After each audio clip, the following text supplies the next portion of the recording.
Assalamualaikum dan selamat sejahtera semua. Dalam video pada kali ini, saya akan bincangkan beberapa soalan objektif dari bab formula dan persamaan kimia. Okey, kita tengok soalan pertama. Antara pernyataan berikut yang manakah benar bagi 1 mol bahan? Okey, jika dapat soalan macam ni, kita perlulah melihat pada semua pilihan jawapan yang diberi. Okey, kita tengok satu persatu. A. 1 mol cuprum mengandungi 6.02 darab 10 kuasa 23 molekul. Jawapan ni, kenapa jawapan ni salah? Ni bukan jawapannya kerana tengok ni ni cuprum. Kita ada 3 jenis zarah. 3 jenis zarah, satu ialah atom. Kita ada ion dan kita ada molekul. Okey, sekiranya unsur, cuprum ialah unsur, maka jenis zarahnya ialah atom. Atom. Okey, so molekul ni menyebabkan ayat ni salah. Okey, atom sekiranya jenis jirimnya ialah keadaan unsur. Kalau ion sekiranya sebatian ion. Ion ni jenis zarah bagi sebatian ion dan molekul ialah jenis zarah bagi sebatian kovalen. Okey, B. 1 mol gas oksigen mengandungi 6.02 darab 10 kuasa 23 atom. Okey, sini ialah gas oksigen. So, kita tahu gas oksigen formula dia ialah O2. Dan O2 ialah molekul, bukan atom. Sekiranya nak dijadikan atom, jadi dalam satu molekul oksigen O2 ada 2 atom oksigen. So, kena darab 2 dulu baru betul ayat ni. Okey, 1 mol air mengandungi bilangan atom yang sama dengan bilangan atom dalam 12 gram karbon 12. Okey, so kita tengok bilangan atom dalam 12 gram karbon 12 ni. Maksudnya 12 jisim bahagi jisim molar. Karbon 12 ialah 12. Ini ialah 1 mol. Okey. So, 1 mol air mengandungi bilangan atom. Dalam satu molekul air, H2O, ada 3 atom. 2 atom hidrogen dan 1 atom oksigen. Ada 3 jumlah atom. Jadi, tak betul. 1 mol air mengandungi bilangan atom yang sama, salah. Kalau mengandungi bilangan molekul yang sama, baru betul. Okey, bagi jawapan D, 1 mol karbon dioksida CO2 mengandungi bilangan molekul yang sama dengan bilangan atom. Okey, dalam karbon dioksida ni memang jenis zarahnya ialah molekul. So, bilangan molekulnya sama dengan bilangan atom dalam 12 gram karbon 12. 12 gram karbon 12 ni berapa mol? 12. Kita guna formula bilangan mol sama dengan jisim bahagi jisim molar. Jisim ialah 12. Jisim molar karbon 12 ialah 12. So, ni sama dengan 1 mol. Okey, jadi betul lah ayat ni. 1 mol karbon dioksida mengandungi bilangan molekul yang sama dengan bilangan atom dalam 12 gram karbon 12. So, jawapannya ialah D. Okey, soalan seterusnya. SPM 2011, soalan nombor 35. Berapakah bilangan atom dalam 0.5 mol gas amonia? Gas amonia NH3 ni ialah molekul. Okey, dalam satu molekul gas amonia ada 4 atom. 1 atom nitrogen dan 3 atom hidrogen. Jadi, bila soalan tanya berapa bilangan atom dalam 0.5 mol, jadi kita darablah 0.5 mol darab bilangan zarahnya 6.02 ni diberi dalam soalan, darab 10 kuasa 23. Darab sebab nak atom, darab dengan berapa atom amonia, molekul amonia? 4, darab 4. Okey, jadi jawapan dia ialah D. Okey, soalan ni hampir sama dengan soalan tadi. Berapakah bilangan molekul dalam 1 mol amonia? Soalan ni tanya bilangan molekul. Tadi soalan tadi bilangan atom. Okey, dalam 1 mol amonia.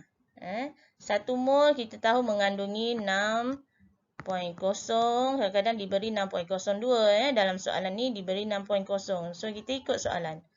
Darab 10 kuasa 23. Okey. Darab 1 mol.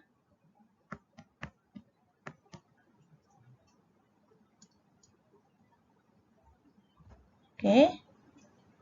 Jadi jawapannya ialah B.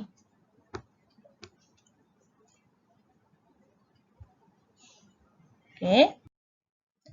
Soalan seterusnya, rajah 2 menunjukkan 3 jenis bahan.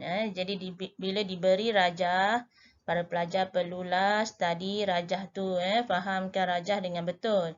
Okey, di sini adalah 1 mol cecair X. Sini 2 mol pepejal Y. Sini 3 mol gas Z. So, bilangan mol lain. Antara yang berikut, yang manakah benar mengenai bahan-bahan dalam rajah 2? Yang pertama, bilangan zarah dalam gas Z ialah 3 darab 6.02 darab 10 kuasa 23. Betul ya?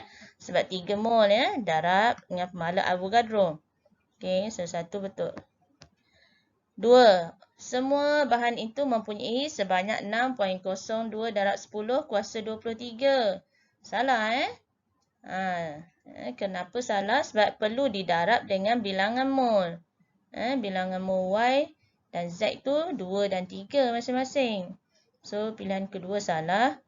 Bilangan zarah dalam cecair Z. Bilangan zarah dalam cecair X adalah kurang daripada bilangan zarah dalam cecair Z. Ya, betul? Sebab X ni 1 mol dan Z 3 mol. Okey. Jadi, mestilah bilangan zarah dalam X tu lebih banyak. Bilangan zarah dalam Z tu lebih banyak berbanding X. Okey, pilihan keempat. Bilangan zarah dalam pepejal Y adalah 2 kali lebih banyak daripada bilangan zarah dalam cecair X. Ya, betul. Sebab 2 mol Y, X 1 mol. Okey, so ni betul. Jadi, pilihan jawapan yang ada ialah 1, 3 dan 4 D. Okey, soalan seterusnya. Bahan manakah yang mengandungi bilangan atom yang sama dengan 12 gram karbon? Okey, kita nak cari yang mempunyai bilangan atom yang sama dengan 12 gram karbon. So, ini bermaksud kita sebenarnya mencari bilangan mol yang sama. So, 12 gram karbon, jisim 12 bahagi jisim molar karbon 12 juga ni. So ini ialah 1 mol. So kita nak cari bahan yang ada 1 mol yang bilangan atomnya sama. Okey, kita tengok A. 2 gram hidrogen. Hidrogen formula dia ialah H2. Okey. So kalau H2 2 bahagi dengan 1 darab 2 sama dengan 2 lah, 2 bahagi 2 sama dengan 1 mol. So, ini ialah 1 mol.